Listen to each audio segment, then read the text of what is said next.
करें शुरू।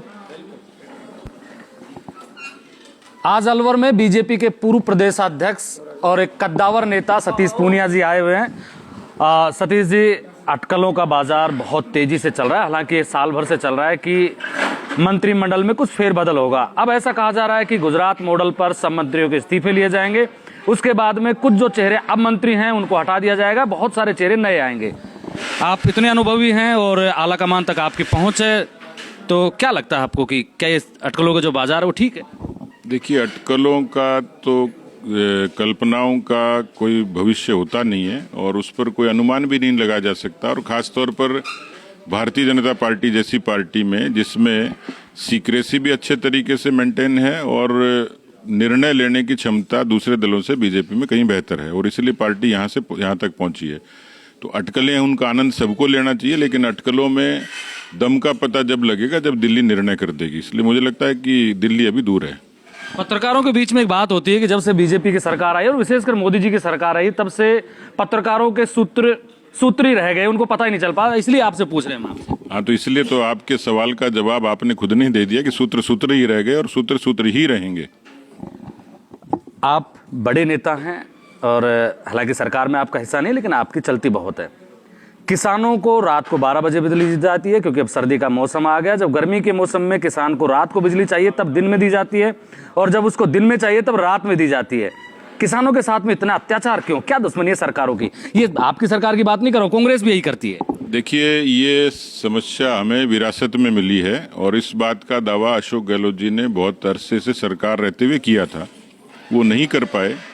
आपने मुख्यमंत्री जी का बयान यदि सुना होगा, पिछले बजट के दौरान उन्होंने 2 साल की मियाद मांगी है कि उसके बाद, और खुद ऊर्जा मंत्री ने इस बात को पुख्ता किया है कि आने वाले समय में राजस्थान में किसानों के लिए जो बड़ी सौगात होगी वो, मुझे लगता है कि दिन में उनको उनकी ज़रूरत के मुताबिक बिजली देना। तो सरकार इस पर काम कर रही है, तो परिणाम आएंगे।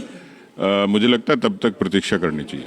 किसानों की जब फसलें बर्बाद हो जाती है तब ना तो उनको मुआवजा मिलता है। अब भी जो प्याज की फसलें, किसान रो रहा है।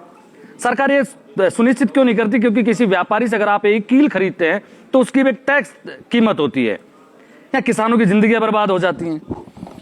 मेरे ख्याल से आधुनिक भारत में किसानों के लिए जो ठोस नीतियां थी और जिससे किसानों को प्रत्यक्ष लाभ मिला, किसान क्रेडिट कार्ड से लेके, फसलों की बीमा योजना से लेके और प्रधानमंत्री किसान सम्मान निधि तक, ये जो सारे निर्णय हुए, जितने उपक्रम हुए, ये बीजेपी के, एनडीए के और भारतीय जनता पार्टी के शासन में हुए। मुझे लगता है कि जितनी पीछे की नीतियां थी उसमें जो कमी खामियां रही हैं उसको दुरुस्त करना सरकार की प्राथमिकता है। और मोदी जी का, प्रधानमंत्री का खुद इस पर अनुराग है कि वो 4 तबकों पर विशेष रूप से काम करते हैं: किसान, युवा, महिला और गरीब। और मुझे लगता है जितनी नीतियां यदि आपने देखी होंगी पिछले 11 वर्षों में, धरातल पर भी उतरी हैं। और किसानों के ताल्लुक जितनी चीजें हैं, मैं अभी हरियाणा से ताल्लुक रखता हूं, तो हरियाणा प्रदेश ऐसा है देश में कि सारी की सारी फसलें एमएसपी पे खरीदी जाती हैं।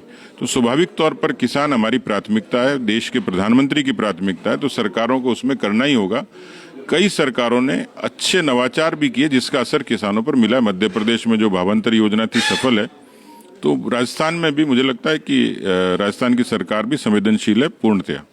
अंतिम सवाल यह है कि जैसा 2 साल पहले कांग्रेस के राज में मैं देख रहा था, भ्रष्टाचार चरम पे था, लोग त्राहिमाम कर रहे थे।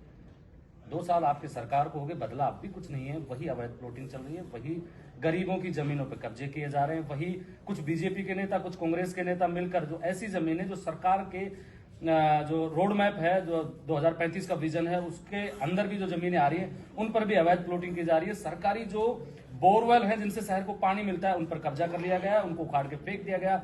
मतलब ये भ्रष्टाचार जितना कांग्रेस में था उससे ज्यादा बीजेपी में क्यों नजर आ रहा है? क्यों इस पर कार्रवाई नहीं होती? आपने इतने सारे आरोप एक साथ लगा दिए कि मुझे खुद को कोई एजेंसी गठित करके उसकी जांच करवानी पड़ेगी।